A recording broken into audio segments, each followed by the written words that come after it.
artificial intelligence be more than just tech hype? Can it serve real public good like education, healthcare and governance, especially for a diverse country like India?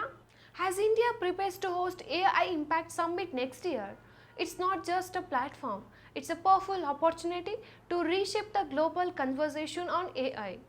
Let's explore how India can become the model and strategic voice steering artificial intelligence towards inclusive and ethical progress and not just a profit-driven innovation. Highlights of this summit includes: first, global urgence on AI. After ChatGPT's launch, 3 global AI summits were held rapidly. Held world powers remain divided, especially post Paris AI Summit 2025, where US and UK refused to endorse the final text, while China supported it. Secondly, India acting as a bridge builder. India holds geopolitical trust across both Western and Eastern blocs. With its democratic credentials and non-aligned stance, India can mediate fragmented global AI governance. Thirdly, the bottom-up approach. Unlike past summits, India's preparation is grassroots based. Through MIGOV consultation in July 2025, India has involved students, startups, civil society and researchers in shaping the agenda. Fourthly, the public-oriented agenda.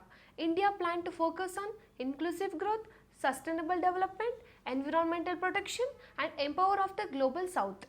Challenges in the current global AI scenario include divided global governance. The US-China tech rivalry is threatening AI cooperation globally. Lack of unity weakens the potential of global safety net for AI risk. Then the global south underrepresentation. The voices for developing nations have been largely excluded in previous AI summits. This raises a question like, who gets to decide the ethics of AI? Next comes the absence of universal safety checklist. AI models are tested differently by different nations. There is no global framework for AI red teaming or safety evaluations, and then regular restraints. US worries about over-regulation. EU enforces strict AI Act and China controls AI tightly.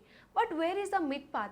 As India's way forward, the proposal and the vision include: firstly, to have transparent pledges and accountability like Aadhaar and UPI. India can also showcase inclusive tech success. Ask nations to commit real metrics like AI education in rural areas or carbon limits on data centers tracked via public dashboards. Secondly, to give voice to Global South. Propose an AI for billion fund backed by development banks and Gulf investors. Provide cloud credits, fellowships and local language AI databases.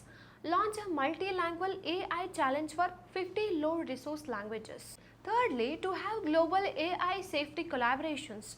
India can lead the creation of common red team and evaluation of toolkit, share incident logs, safety benchmarks and encourage open source transparency. Fourthly, preventing the tech fragmentation. While US and China rivalry persist, India must keep the summit inclusive, promote collaboration over control, ensure AI remains a shared global asset. Fifthly, have a balanced and voluntary regulation. Promote a voluntary code of conduct inspired by Soul Pledge. Includes rules like disclosure of computer power and AI incident hotlines with stifling innovation. Thus, in conclusion, India is not here to dominate the global AI narrative, but democratize it. And by blending digital innovation with inclusion, safety and sustainability, India can show the world that AI is not just about algorithm, it's about people. The AI Impact Summit 2026 is not just India's diplomatic moment, it's India's chance to lead a new human-centric era in artificial intelligence.